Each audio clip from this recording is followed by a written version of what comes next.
estas generaciones nuevas de nosotros, creería uno que no tienen para dónde mirar hacia atrás, pues porque aquellos antioqueños ilustres, digamos del siglo XIX, principios del siglo XX, ya están muy lejanos para las generaciones nuevas. Uno creería que estos muchachos no tienen referentes, y yo no sé entonces si podríamos hablar pues como del antioqueño, que es un antioqueño, ¿se puede realmente configurar de esa manera? A ver, hablar hoy en día de un antioqueño pues es muy difícil debido a las distintas migraciones que ha sufrido la ciudad. Gente que ha venido de la costa, ha venido del Chocó, ha venido del interior del país y se ha ido uniendo a un grupo humano que vivía aquí que se llamaba o que era llamado como el antioqueño. Eso no quiere decir de que muchas familias sigan siendo muy antioqueñas. Lo que sí está sucediendo es una especie de pequeño cosmopolitismo, o sea, de muchos grupos de distintos orígenes que se reúnen en un sitio y en este sitio configuran una nueva sociedad, una nueva comunidad. Hoy en día el mundo en el que vivimos es más cosmopolita que otra cosa, ya no hay pueblos únicos, esos pueblos se van mezclando, van obteniendo distintas informaciones y van produciendo una serie de sincretismos culturales, incluso religiosos, que configuran las nuevas culturas. Aquí habría que ser muy claros si es que no hay una cultura total que determine al hombre. El hombre ha sido permeado por otras culturas, ese ha sido el papel de la información, ese ha sido el papel del lugar del otro, la presencia del otro, eso ha sido viajar, eso ha sido encontrar que otros han hecho soluciones mejor que las mías y las convierto en mis soluciones. Entonces ya no podríamos hablar de grupos nacionales como se pretendía en el siglo XIX, cuando Napoleón crea el nacionalismo y a partir de ese nacionalismo aparecen franceses, alemanes, italianos, pero en realidad el mundo antes de Napoleón también era cosmopolita. O sea, nadie está condenado a una cultura, ni integrarse a una cultura es dejar de desconocer las otras. El mundo moderno tiene 4 elementos básicos para permear su cultura y es, primero, la presencia del otro foráneo dentro de mí y que comienza a convivir conmigo. Y a través de ese foráneo yo me entero de un montón de acciones, de actitudes, de aptitudes en el otro. Segundo, la información, que ha sido muy importante.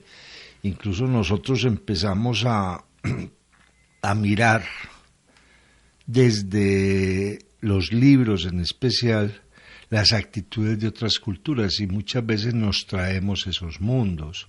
Eso ha sido muy importante para la cultura antioqueña, por ejemplo, de cómo siendo una cultura encerrada entre montañas, de repente comenzó a abrirse al mundo a través de las lecturas que hacía. Hay un tercer elemento que son los viajes. O sea, cuando uno ve barrios como el barrio Prado, esa arquitectura está demostrando que era un barrio de viajeros, de gente que iba, veía otro tipo de edificaciones, se traía las fotografías o las dibujaba lo que veía o traía postales y reconstruía cosas, lo que sucede, por ejemplo, con las estaciones de tren que hay en Antioquia, que son estaciones tomadas de postales inglesas. Y de cómo la estación nuestra, que lo que queda pues de esa estación, ahí en la Plaza de Cisneros, es una estación muy bella porque es una estación a la inglesa, a la forma inglesa, y eso ya muestra otros espacios, otras actitudes, etcétera, etcétera. Y finalmente, simplemente el mestizaje, que ha sido pues una de las filtraciones culturales más poderosas. Cuando dos grupos de distintas culturas se unen, terminan produciendo una tercera cultura que tiene elementos de las dos anteriores. Eso es parte de lo que hay ahora. Ahora, ¿cómo se sostiene una cultura? Porque lo que tú decías que hace que los muchachos no tengan referentes. Ese ha sido un fracaso de la educación, porque un referente no es que lo disfracen de antioqueño. como uno ve por ahí un montón de muchachitos de poncho, de sombrerito, de machete, porque eso es un estereotipo. Además es un estereotipo que no me está diciendo si ese antioqueño es de tierra fría o es de tierra caliente o es de tierra templada. ¿Y qué hacía con eso que carga? Entonces ahí aparecen dos elementos principales para que una cultura pueda sobrevivir al menos entre la gente que lo entiende. Primero es el canon que tiene esa cultura. Un canon muy importante que lo da, ¿no? Lo da el pensamiento, la forma de pensar. O sea, ahí es donde los ensayistas son importantes, donde nosotros tenemos que leer, por ejemplo, a Tejada, a ver cómo se entendía, leer los ensayos que hizo Tomás Carrasquilla, cómo veía. Esos ensayistas me dan unas versiones de cómo se construye la mentalidad, que además eso es importante porque toda cultura termina siendo una mentalidad, una forma de entender el mundo a través de los referentes que yo tengo.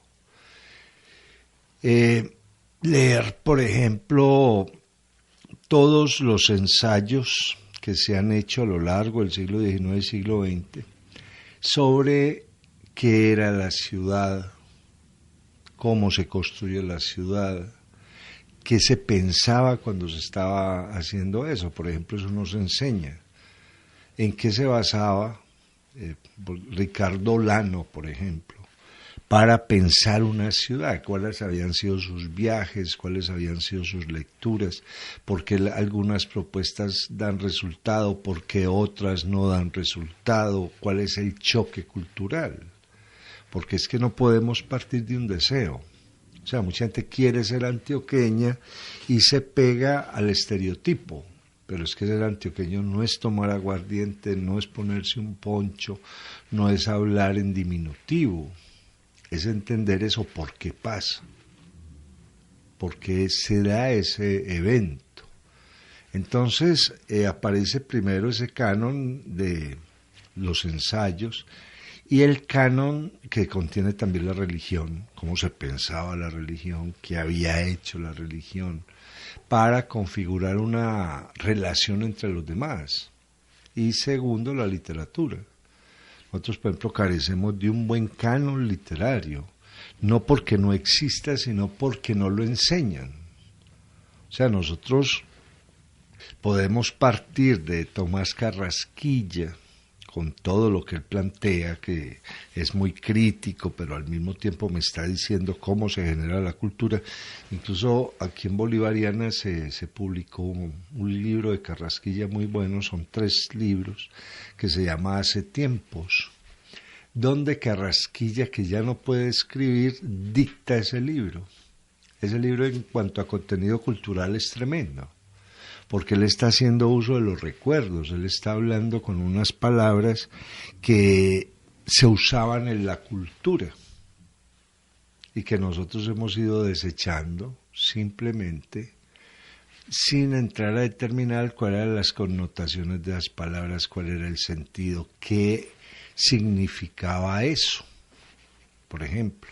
Pero eso podría tener valor hoy, esas palabras aparentemente ya viejas y en desuso, ¿qué significado podrían tener hoy? Histórico, simplemente de mentalidad. ¿Cómo se construye una mentalidad? Porque es que es la tesis de Wittgenstein, el mundo llega hasta donde llega el lenguaje. Y el lenguaje me está dando razón del mundo. O sea, el lenguaje no se sale del mundo. A partir de ahí, de esa imposibilidad de ir más allá del lenguaje, cuando yo cojo esas palabras que usa Carrasquilla, me está diciendo hasta dónde le llegaba el mundo. Y el mundo es el que nombra las cosas, el que nombra los actos, el que nombra los sentimientos, el que nombra los temores. Eso es lo que me dicen esas palabras. Muchas no se usan porque ya muchas de esas cosas no existen. Por ejemplo,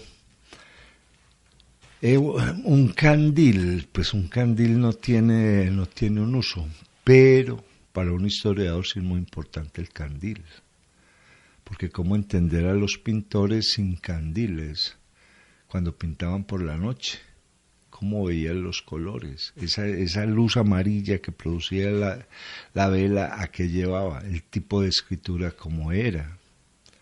Porque un pueblo pierde la cultura cuando pierde la historia, indiscutiblemente. Por eso en Nueva York, el Museo de Arte Moderno de Nueva York tiene cosas que la gente dice, pero ¿qué es esto, hombre? ¿Qué está haciendo ahí una silla? ¿Qué está haciendo ahí un grifo?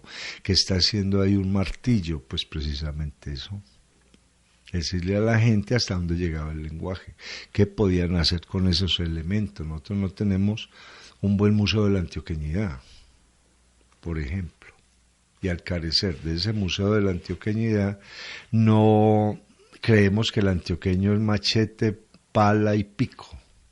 No, eran un montón de herramientas, cada una determinada para un montón de cosas, que incluso en un momento determinado le habrán de servir al hombre cuando la tecnología le falle o cuando quiera hacer trabajos muy especiales. Me acuerdo, en Alemania hay imprentas que trabajan con métodos de 1920 para producir unos libros que solamente son posibles de producir en ese sistema. Entonces ahí es donde para eso sirven las cosas. Entonces esas palabras son las mismas, o sea, esa palabra qué significa, qué valor le estaban dando y que además me puede decir cuál era el origen del antioqueño de ese tiempo. Porque no es lo mismo decir muchachita, decir muchareja. Y esa muchareja, ¿qué origen tiene? Y cuando hago el diminutivo de esa manera, me estoy refiriendo a qué. Eso es de origen moro, eso es de origen de zaragozano, eso es qué. Eso me dice el antioqueño de dónde venía. Por ejemplo, nosotros que nos consideramos un pueblo minero, y muy poquita gente lee esa novela de hace tiempos, que es una excelente novela sobre la minería, que contenía el mundo minero. El mundo minero no es solamente abrir un hueco y empezar a sacar metales, sino que eso tiene economía, eso tiene sociología, eso tiene antropología, eso tiene literatura, eso tiene sueños, eso tiene miedos. Son un montón de cosas.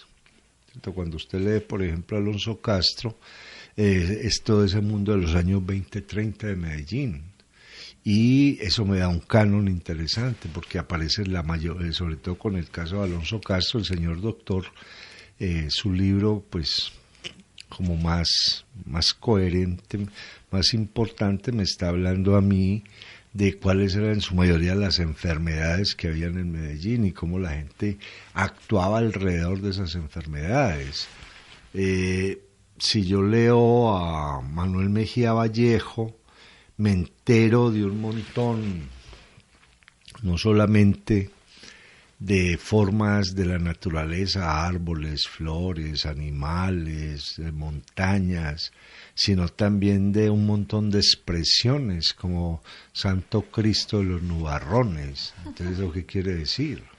¿A qué va eso? El puma como animal totémico de Antioquia, que muy poquita gente lo conoce. Entonces, nosotros hablamos de leones, tigres, y muy poquita gente se refiere al puma, que realmente es el animal de estas tierras.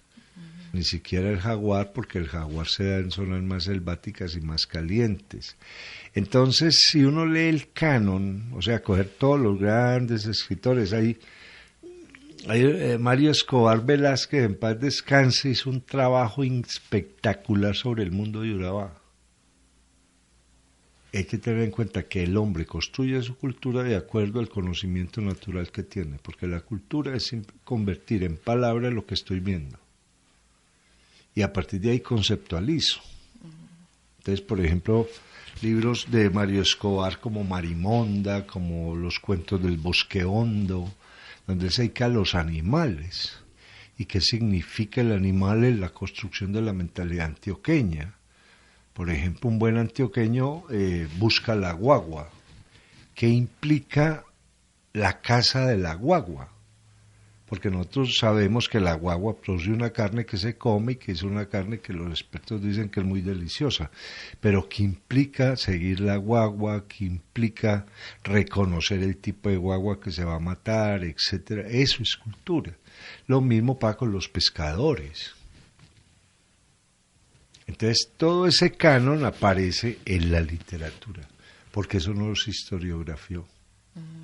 Muy poquitos, hay algunos pequeños libros de algunos sacerdotes en especial que se dedicaron a nombrar, o de un médico que se llamaba Manuel Uribe Ángel, que trató de hacer una geografía total de Antioquia. Pero además que eso me permite saber quién era el antioqueño hasta principios del siglo XX, que es lo interesante, porque después empiezan un montón de migraciones hacia la ciudad de Medellín, producidas tanto por las guerras, los desplazamientos, los problemas políticos, los fracasos de las gobernaciones en determinadas poblaciones, lo que hacía que la gente migrara, y que traían cuál era su mentalidad, en qué creían, qué comían, cómo se vestían, cómo interactuaban con el otro, cuál era el concepto de familia, porque eran familias de ese tipo y no de otras. Por ejemplo, en Antioquia, para el gran antioqueño, que por lo común tiene origen en Río Negro y Marinilla y se extiende hacia Sonsón, se extiende hacia el suroeste, llega a Manizales, a Armenia, Pereira, etcétera. ¿Qué importancia eran las familias grandes?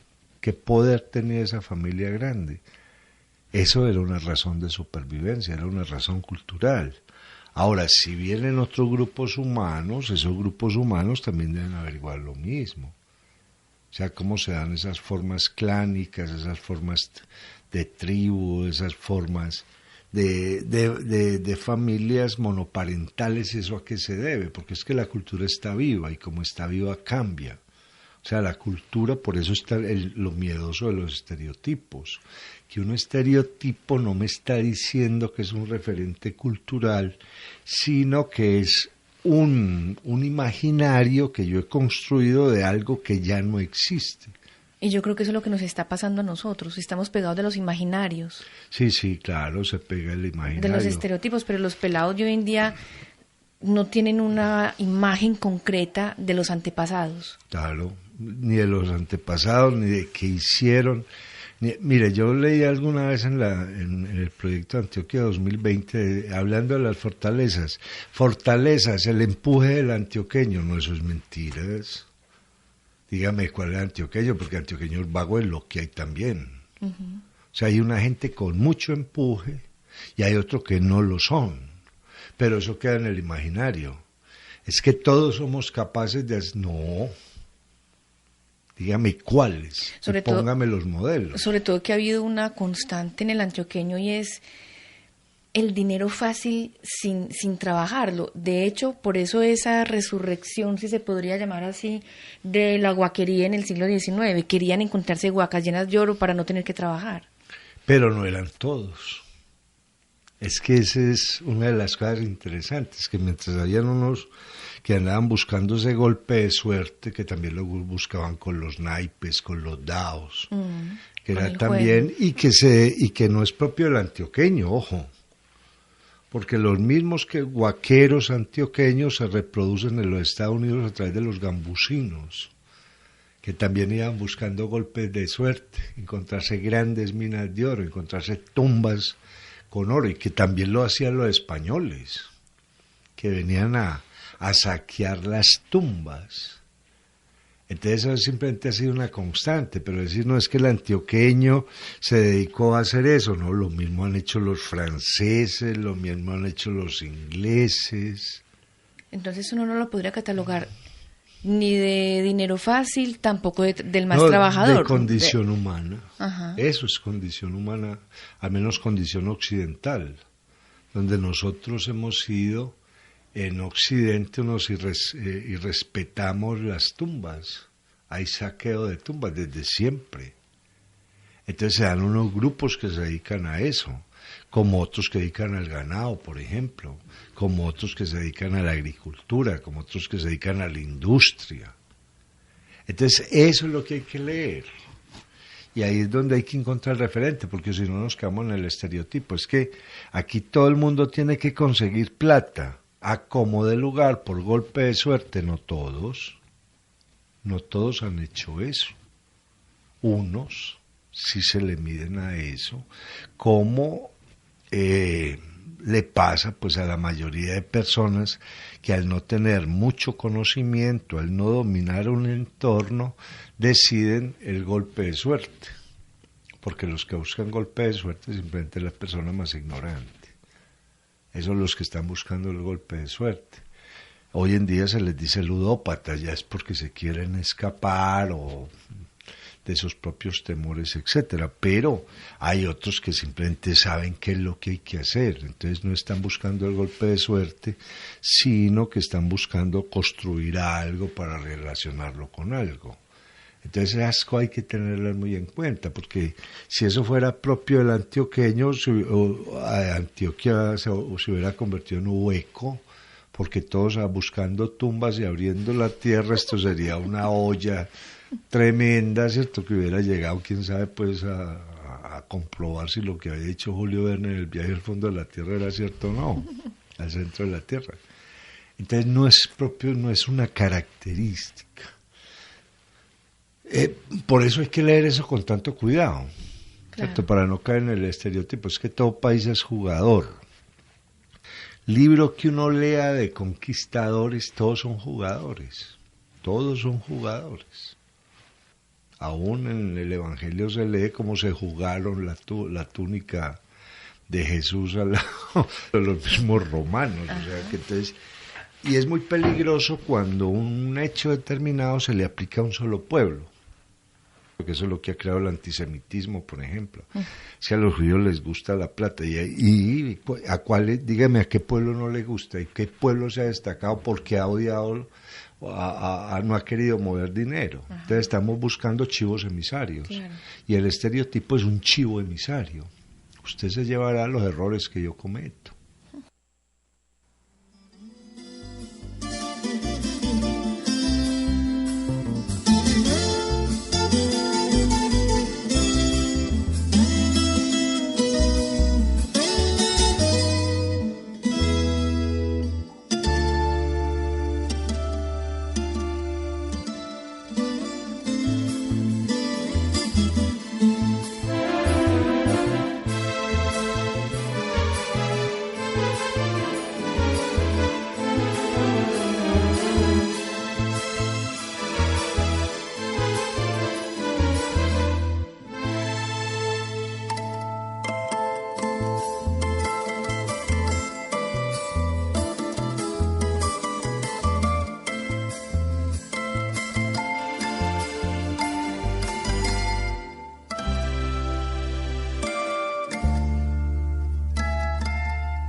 Entonces la antioqueñidad habría que leerla primero a través del canon, porque el canon está hablando de lo cotidiano.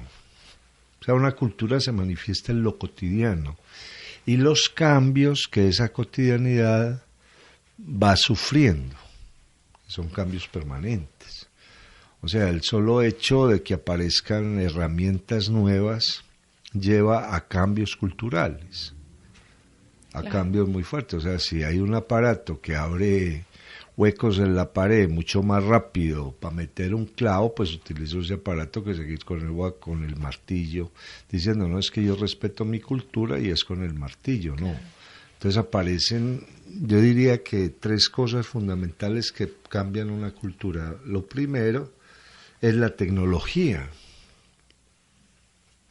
O sea, no, hay mucha gente que le gusta la carne ahumada y para eso recurre pues a la madera que ahume esa carne. pero la tecnología ha enseñado que no necesariamente se come la carne ahumada, sino que también me la como de otra forma usando una tecnología mucho más rápida y menos contaminante y que le hace menos daño al planeta. Entonces, primero la tecnología. Segundo, las nuevas generaciones que van entendiendo que el mundo se puede ver de otra manera, y que una tradición en un momento determinado ya es muy difícil de sostener, por ejemplo, como puede suceder. Hombre, había una cultura donde a un matrimonio invitaban a todos los posibles familiares, 300, 400, y todos venían y había que hospedarlos, darles la comida, tal. Hoy en día alguien dice, no, nos queda muy difícil sostener eso. Claro. Vamos a invitar a los más cercanos, por ejemplo. Entonces las nuevas generaciones empiezan, primero, están en un mundo distinto, porque yo no puedo meter a una nueva generación en una antigua generación, porque el mundo de esa antigua generación ya no existe. Que hay una cosa que es muy interesante, por ejemplo, cuando uno tiene hijos, ¿cuál es la ciudad de los hijos? ¿La mía o la de ellos? La de ellos. Claro. Ellos nacieron ahí, les tocó esa problemática y se mueven dentro de esa problemática. En tanto que a mí me tocó una parte que ya no existe. Entonces, si yo quiero convivir con el hijo, tengo que convivir a partir del momento en que él nace. Porque ahí es donde está la referencia de él. Él no entra en la referencia mía. Entonces, si yo le cuento a los muchachos, yo como vivía cuando era muchacho, eso es lindo de escuchar, pero es muy difícil de que ellos logren eso que yo hacía, porque esos espacios ya no existen, claro. Ni esas sociedades existen. Entonces ahí viene ese enfrentamiento entre la nueva generación y la anterior. Pero la anterior generación tendría las posibilidades de ir, no sé si llamarlo evolucionando con los nuevos cambios y ser capaz de adaptarse a lo nuevo que vaya llegando. Sí, claro. Tendría que hacerlo. Eso es primero, la generación de nosotros tiene que adaptar a la generación de los muchachos, porque ese es el mundo de los muchachos y el de nosotros con ellos. Uh-huh. Y a partir de lo que nosotros sabemos, que ellos no saben, darles el camino. O sea, la antigua generación lo único que puede dar es el camino. La antigua generación nunca tiene la razón, tiene el camino. Eso es otra cosa. O sea, yo le digo por dónde se va para que no cometa errores. Pero la razón lo da lo último que está pasando, no lo que pasó anteriormente. Es que, a ver, ¿cuál es la pelea entre un padre y un hijo?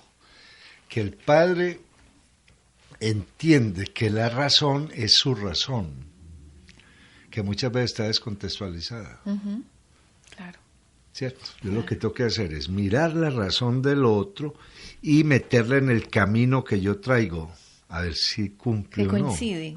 Claro, y eso sí lo quiere oír el muchacho, porque él quiere camino, pero los intereses básicos de un muchacho a veces no son mis intereses. A mí no me interesa estar viendo videos de cantantes, por ejemplo, porque eso no me está referenciando el mundo, pero al muchacho sí le está referenciando el mundo. Su mundo. ¿Cierto? Que eso lo discute mucho Vicente Verdú en un libro que se llama Yo, tú, objetos de lujo. O sea, la cultura que hay ahora, que está manejando la gente joven, es una cultura que les va a permitir hacer futuro a ellos, y nosotros muchas veces no queremos entrar en esa cultura, no queremos entrar en ese mundo porque lo consideramos cerrado. Pero lo consideramos cerrados porque estamos incapacitados para entrar ahí, porque no queremos entender. Y a todas las generaciones les ha pasado eso, ¿cierto? Más o menos. Entonces eso hace que el canon sea necesario. O sea, yo como generación anterior le doy el canon. Yo quiero que usted siga estos caminos, y a partir de estos caminos usted va a encontrar lo que usted quiere. Lo que usted quiere. Que ese es el futuro de él. Pero ¿qué tipo de caminos que no estén desactualizados? A ver, por lo común los caminos del hombre todos están siempre se mantienen actualizados. Es saber qué quiero, ¿Con quién? ¿Cómo? ¿Cuándo? ¿Dónde y por qué? Eso es tremendamente claro. ¿Cierto? Y sencillo aparentemente. Claro. O sobre qué voy a trabajar, quién debe trabajar sobre eso, qué voy a lograr y para qué lo hicimos. O sea, si uno empieza, realmente todos los caminos están construidos, todos los caminos conducen. Hay una frase que dice: todos los caminos conducen a Roma. Entonces esos caminos romanos son los que hoy en día sirven para las autopistas europeas, porque ellos descubrieron el mejor camino. Ahora, el camino de los romanos era de piedra, el de ahora es de concreto, le han puesto otro tipo de cosas, han mejorado el camino, pero no han cambiado la ruta, que es lo que debe hacer un muchacho. Yo le doy el material de mi camino para que usted lo mejore. Claro. Y ahí es pero para eso necesita el canon. O sea, hubo formas en que a veces se logró lo óptimo, lo que no era lo óptimo eran los materiales. Entonces vamos a mejorar los materiales, es lo que se hace, por ejemplo, en el mundo de la arquitectura. El camino está, o sea, yo no puedo hacer una casa sin habitaciones y sin puertas ni ventanas, no puedo hacer eso. Uh-huh. Ahora, ¿qué hace el otro? Coge las casas que existen y las va estudiando. O sea, el camino ya se lo dieron, ahora maneje otros espacios, mejor eso, otros etcétera, materiales. Etcétera. Pero para eso necesita la cultura, ¿cierto? Por eso es que es tan importante que cuando se esté explicando algo, y esto es un regaño para muchos profesores, se explique la historia de eso. O sea, ¿eso para qué servía? ¿Cierto? Si yo estoy usando triángulos, eso cuando se les ocurrió el triángulo, ¿qué uso le dieron? Porque es que ahí es donde se pierde la cultura. Porque hay una cultura europea fuerte. Porque en ellos la historia ha sido un elemento permanente. Pero yo como voy a enseñar el cálculo diferencial sin decir a Leibniz por qué se le ocurrió ese cálculo diferencial, qué estaban resolviendo con eso, cómo se volvían más humanos con eso. Entonces, cuando nosotros hablamos de unas generaciones que carecen de cultura es porque han sido educados sin los cánones, sin los antecedentes, sin las herramientas necesarias para entender hasta dónde llega lo que hay ahora. Claro.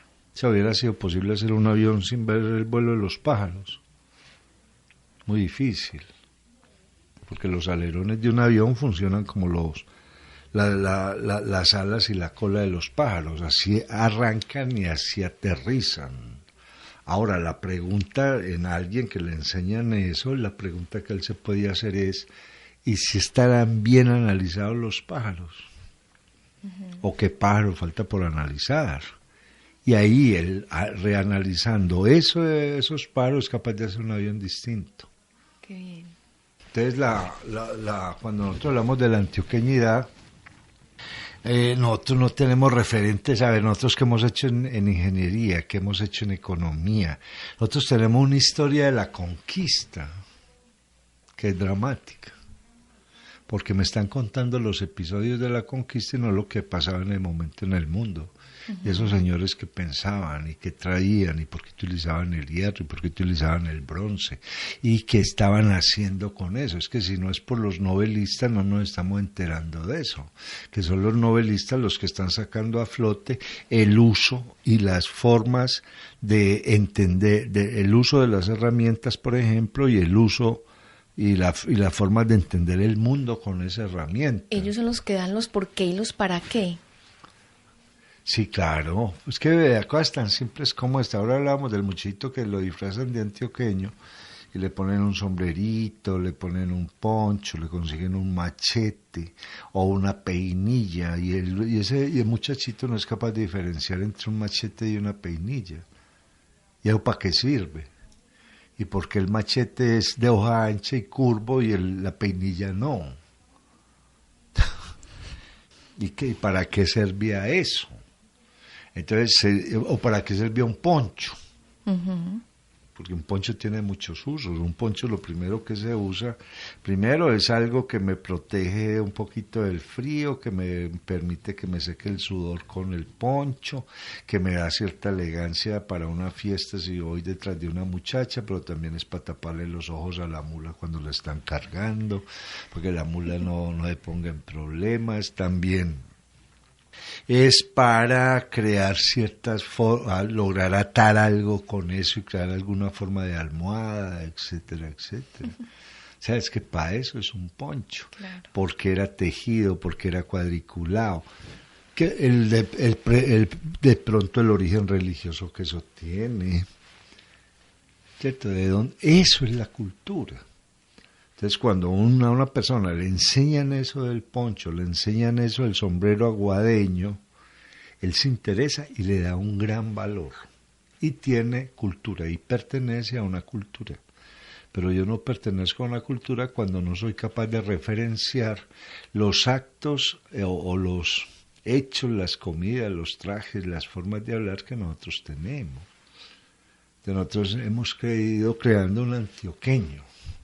Me acuerdo una vez una señora escribía en el periódico que Fernando González decía que el antioqueño era echado para adelante, no sé qué, pero era muy charro porque se ve que no se había leído toda la crítica que le hacía Fernando González a los antioqueños en Don Mirócrates, en la revista Antioquia, donde les da duro, ¿cierto? A ver qué está pasando. Entonces, por eso es tan importante el canon. Coger a Fernando González, a ver cómo nos veía, a Carrasquilla, cómo nos veía, a Fernando Vallejo, cómo nos ve.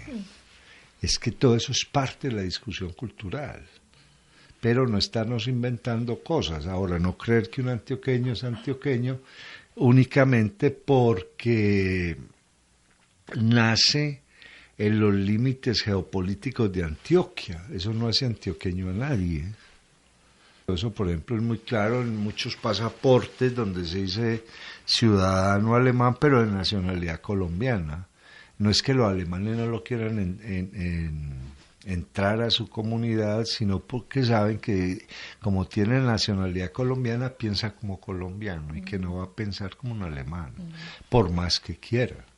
O ese amigo de uno que le dice, no, ya tengo un hijo gringo, uno que nació en Nueva York, no, ese no es gringo para nada, ese sigue siendo antioqueño, y la abuelita le mandará chicharrones y comerá natilla en Navidad, que es muy simpático, porque uno veía ahora en los Estados Unidos, en el Partido Republicano, están apareciendo muchos latinos, y como dicen por ahí, no hay peor cuña que la del mismo palo porque están enfrentados a los inmigrantes ilegales. O sea, no se acuerdan cuando los abuelos fueron, y son personas que están tratando de entrar en una cultura y están odiando su cultura anterior. Están en el limbo. Claro, en el limbo, que es el problema de los conversos, que pierden su pasado, quieren asimilar un futuro nuevo y no tienen ni futuro ni pasado porque no tienen con quién hablar de su pasado, porque para eso se convirtieron, para negarse el pasado.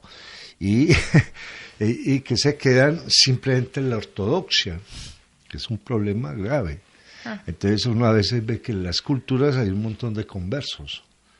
Gente que quiere ser gringa, gente que quiere ser francesa, y que se vuelven unas caricaturas y unos pastiches de esa cultura.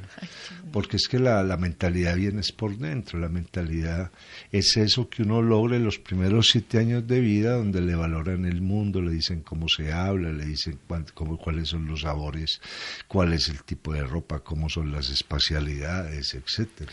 Bueno, lo que pienso a continuación es, a ver, hubo una época aquí en Medellín muy difícil, que fue en los años 80, 90, y esa generación de esa época, o mucha parte de esa generación, de esos muchachos de esa época, murieron, no existen, no están. Y los chicos de hoy en día, chicos que tengan hoy 5, 10, 15 años, ¿a qué referentes se van a pegar? ¿Para dónde van a mirar? ¿Qué tipo de historia van a mirar? Porque como decía al principio, los tales arrieros tan mencionados y de los que tan orgullosos nos sentimos algunos, eso para los chicos de hoy en día no dicen nada. A ver, eso no dice nada si no se les explica ¿para qué sirve un tren que va a 500 kilómetros por hora? El Mecatrón, por ejemplo. ¿Cierto? Que es un invento que se hizo en Alemania, ahora lo están aplicando en China. Un tren que va a 500 kilómetros por hora tuvo su origen en un arriero.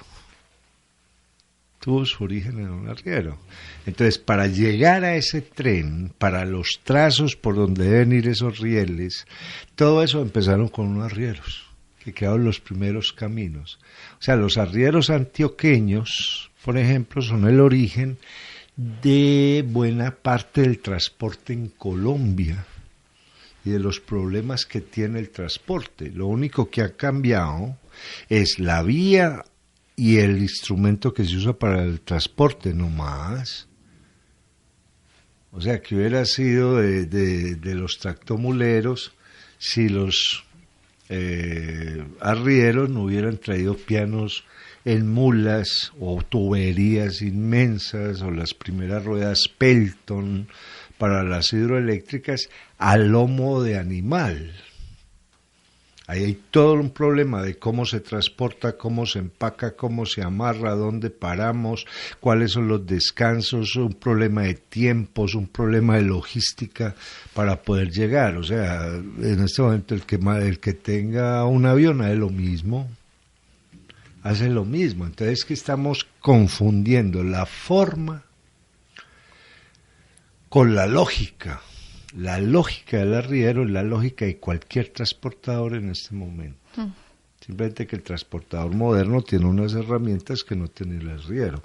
Y que si llegáramos por alguna falla tecnológica a no poder, sino trabajar como el arriero, no seríamos capaces, porque como no sabemos cómo lo hacía, supongamos, yo me dedico a escribir en un teclado, domino las teclas y digo, ¿ya para qué aprendo a escribir si con las teclas domino esto?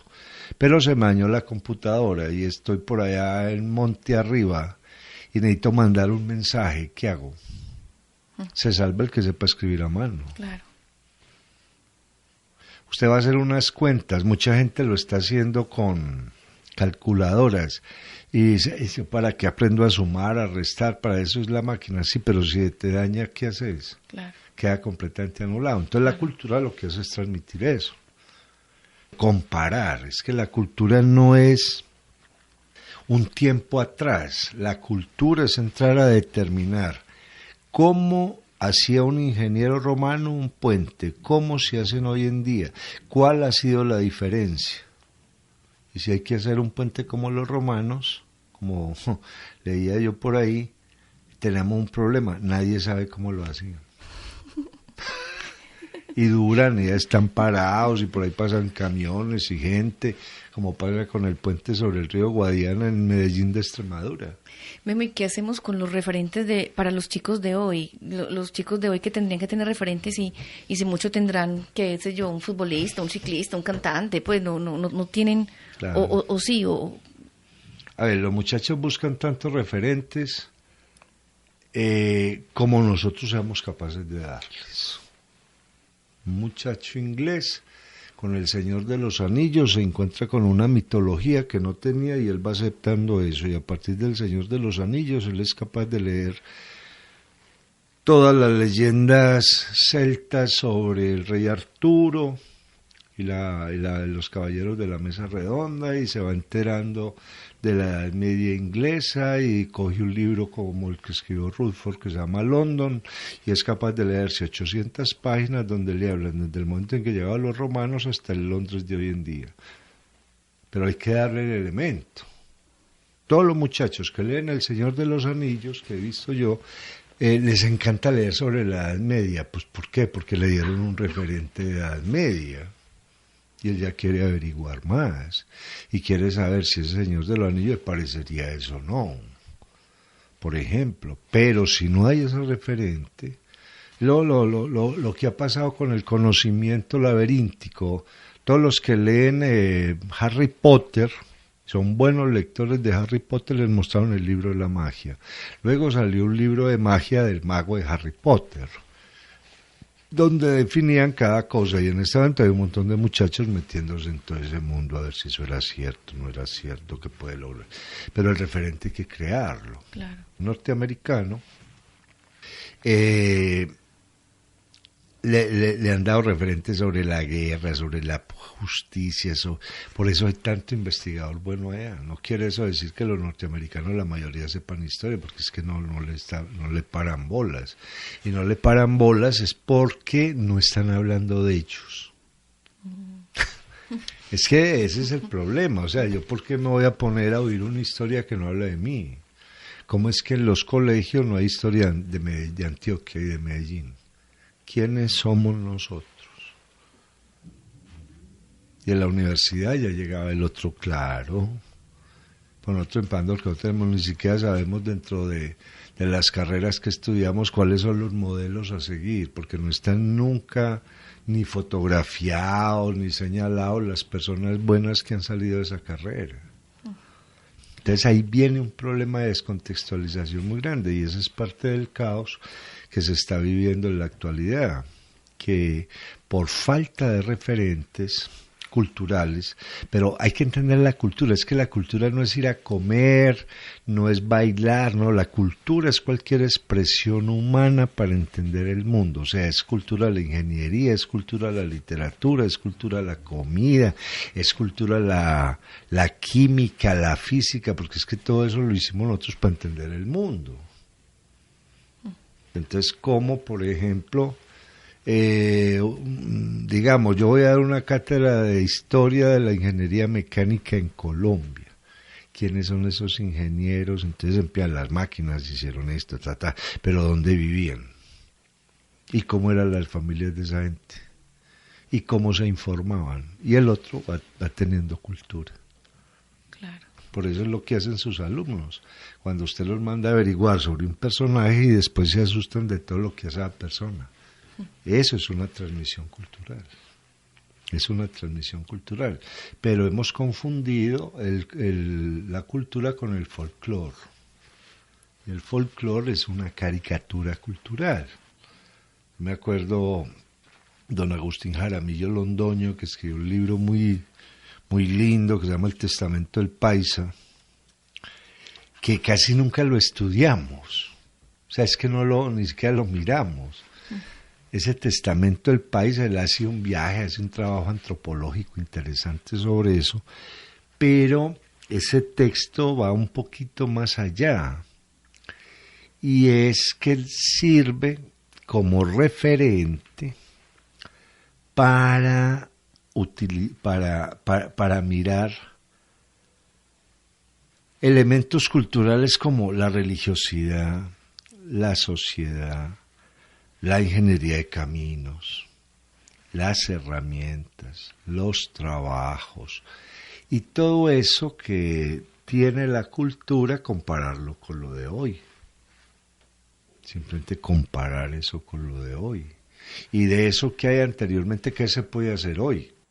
Porque de ahí viene otra cosa interesante. Hay unas formas de tejido, ¿y qué pasa? Hay en el mercado estas formas de tejido, no las hay, pues ensayémoslas a ver y nos ganamos un punto en el mercado, porque es que averiguando la historia es donde yo me entero, no de lo que se hizo, sino también de lo que no se pudo hacer en ese momento, y que de pronto hoy en día se puede hacer. En proyectos anteriores no existieron las condiciones para llevar a cabo el proyecto. Miremos hoy en día, tenemos las condiciones, a lo mejor podemos adelantar el proyecto. Y siguiendo un montón de cosas. Yo leía una vez un texto de un hombre que empezó a copiar los viajes de los chinos por mar, y por qué hacían esos viajes de esa manera y no de otras, y se encontró con tipos de peces, seguían ciertas corrientes y ahí sabían que había algo. Entonces el vacío que nosotros tenemos es simplemente de que no hablamos de nosotros, y hablar de nosotros implica saber que tenemos un legado cultural. O sea, volver al mismo cuento del hablador de Vargas Llosa, un hombre que cada tanto venga y nos cuente quiénes somos y qué hemos hecho hasta ahora, y coger eso que se ha hecho en la cultura y ponerlo en este momento, coger una empresa X y ver ahora qué está pasando con eso o por qué se acabó, por ejemplo. Entonces la cultura es simplemente ese apoyo que el hombre tiene para ver el mundo, y ese apoyo tiene que ver con el pasado, con los sueños y con lo que construye o destruye. Pues bien, amigos oyentes, con esta diferencia entre la cultura y el folclore y con toda esta reflexión sobre los referentes de los ancestros, hemos llegado hoy al final del programa La Otra Historia con el profesor José Guillermo Ángel, Memo Ángel, quien en esta ocasión ha hablado sobre el tema de la cultura antioqueña.